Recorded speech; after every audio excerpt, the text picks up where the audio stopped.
Kaya na mas masarap talaga. Oo. Inside, ano? Mga idol, gagawa tayo ngayon ng pizza.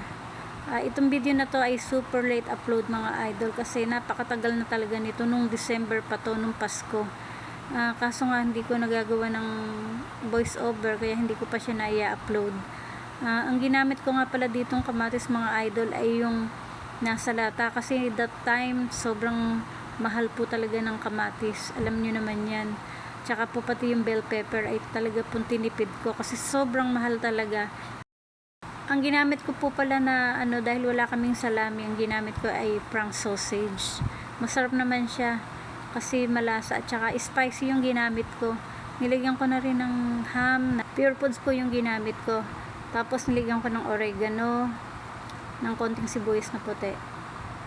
Hindi nyo na itatanong mga idol, ay isa po akong pizza chef. Isa po sa pinakamasarap na pizza dito sa Bustos yung aming pizza, na alam naman po ng marami at marami pong nakakakilala sa amin nung po kami nagtitinda sa Bancheto. Hindi naman po sa nagmamayabang ako, pero shout out po sa mga customer ko dati nung nasa Bancheto pa kami. Yung aming pizza at saka yung quesadilla niya yung pinagkakaguluhan. Thank you for watching.